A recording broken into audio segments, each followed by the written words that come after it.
Muy buenas noches a todos, bienvenidos a un programa más de Café para Dos en esta segunda edición. Hoy hablaremos de un tema que compete a muchos de todos ustedes que nos están mirando, que nos siguen cada semana a través de la pantalla del Apacho Canal 11.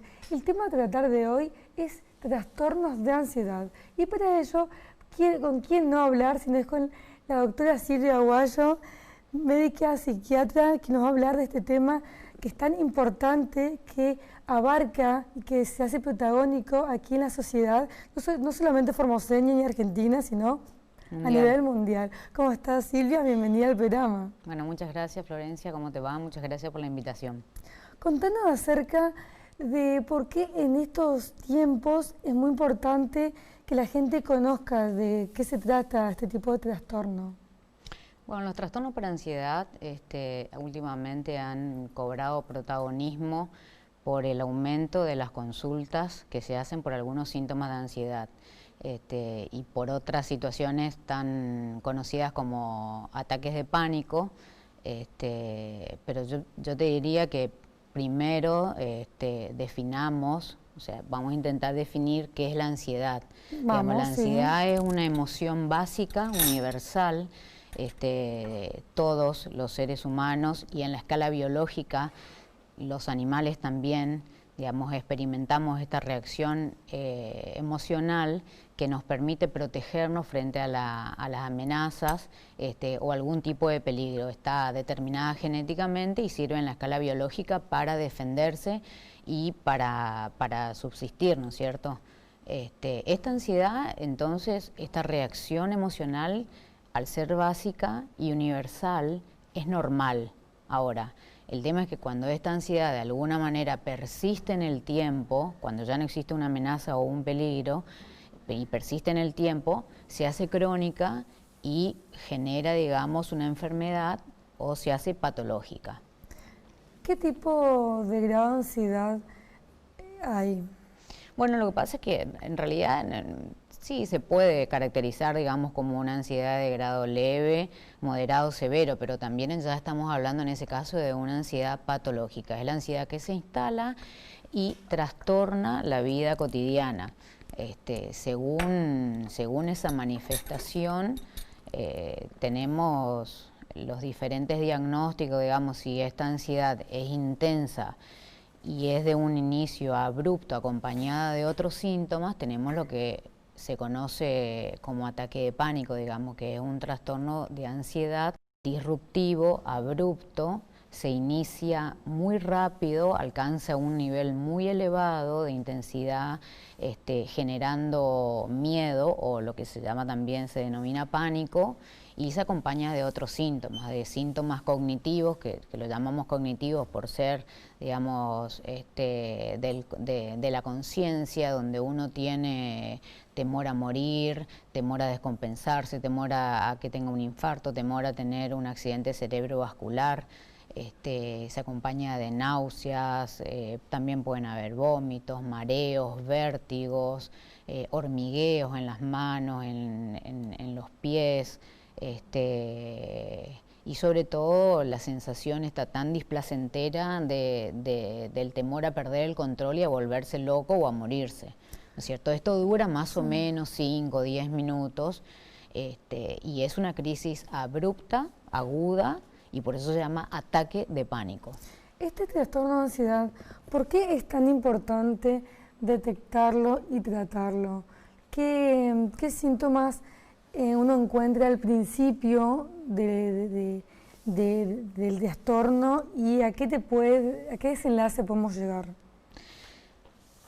Bueno, yo recién te expliqué que la ansiedad en esta manifestación tan aguda que se conoce como ataque de pánico también puede tener otra manifestación, ¿no es cierto? La ansiedad puede ser fluctuante, persistente y un poco más leve o moderada, y en ese caso estamos frente a un trastorno de ansiedad generalizada. Digamos, la persona se siente permanentemente nerviosa, le cuesta hacer las cosas cotidianamente, tiene como un nivel de intensidad, si bien moderado, pero persistente, y eso complica la vida cotidiana de la persona, digamos, le dificulta hacer las cosas que normalmente uno las hace sin esfuerzo, le genera una traba, digamos, porque tiene que usar cierta energía para llevar a cabo acciones de todos los días,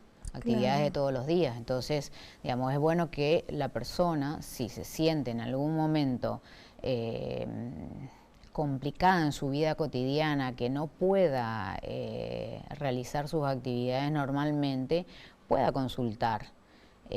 Ahí viene el otro tema, digamos, que los motivos de consulta a veces son manifiestos. La persona dice, tengo un nerviosismo, estoy ansiosa, eso no me permite vivir bien, cargo con una especie de sufrimiento. Y en general esa persona consulta a un especialista, consulta directamente a un psiquiatra, pero la mayoría de las personas no lo hacen, porque la ansiedad también se manifiesta a través de otros síntomas, como son los síntomas somáticos, es decir, los síntomas del cuerpo. Nuestro cuerpo, que es el soma, se manifiesta corporalmente. Entonces, las personas consultan por mareo, por vértigo, por dolores de espalda, taquicardia. Exactamente, por taquicardia o palpitaciones, por elevaciones de la presión arterial, por síntomas gastrointestinales, por ejemplo, que se conoce comúnmente como colon irritable. La persona tiene una distensión abdominal, existe flatulencia, dolores, tipo cólicos. Y en general, digamos, dependiendo de los síntomas que aparezcan, la persona puede ir a consultar a un gastroenterólogo, en el caso de un colon irritable, por ejemplo, o puede consultar a un neurólogo en el caso de los mareos y vértigos, o va a un cardiólogo si tiene episodios de hipertensión arterial o palpitaciones, las alteraciones en el ritmo cardíaco. Entonces ya no tenemos personas que consulten, digamos, a un especialista. Y ese también es el riesgo, digamos, porque demanda mucho del sistema sanitario, consultando a diferentes especialistas donde se le realiza un montón de estudios hasta que los especialistas se encuentran con que los estudios son normales y muchas veces, en el caso de los cardiólogos o los neurólogos, medican con algún ansiolítico. Si esto en el tiempo no se resuelve, recién la persona llega al especialista, al psiquiatra. Este tipo de trastorno, cuando se produce en la persona, ¿es a consecuencia de algún problema que ya lo viene cargando hace años? ¿Es algo del momento? ¿A qué se debe en la mayoría de los casos?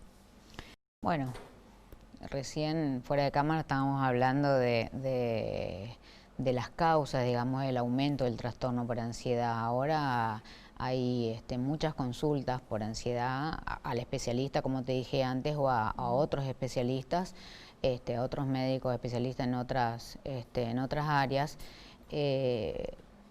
pero se considera que el ritmo de vida actual, la exigencia laboral, como te decía, la subocupación, la desocupación o la sobreocupación, la preocupación permanente por mantener un trabajo o ascender en el trabajo, cumplir con otros roles como son los roles familiares, y todo lo que se le exige a la persona hoy, ¿no es cierto? Estar en un ritmo permanente. ¿Cómo es que es como un desborde que le pasa a la persona? Se desborda, se carga con tantas cosas y pareciera que se desborda y ahí se produce todo este tipo de síntomas. Sí, claro. Una vez que la persona llega a un nivel donde el cerebro empieza, digamos, a no tener filtros con respecto a tantos estímulos que recibe, de alguna manera se modifican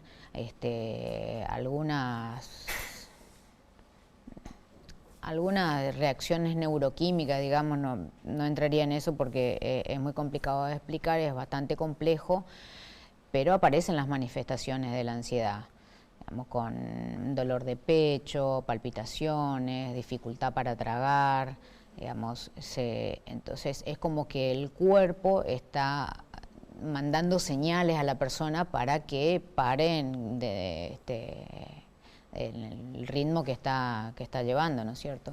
Así es, un tema muy interesante, así que presten atención que realmente es un tema que a muchos le está afectando y la importancia que tiene de tratarse y agarrar, como siempre, obviamente la prevención, siempre lo que harán todos los médicos en general, es mejor que curar, prevenir es mejor que curar. Vamos a un breve corte y ya volvemos con más Café Prados.